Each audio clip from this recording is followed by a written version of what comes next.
Em mà. Em này. Em mà. Ê, ê.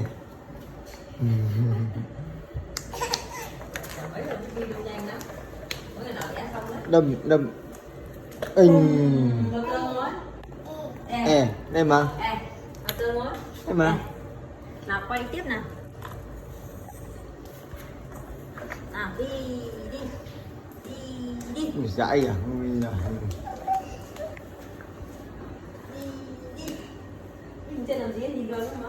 Ố, đấm nó. Ê. Nào đi tiếp đây.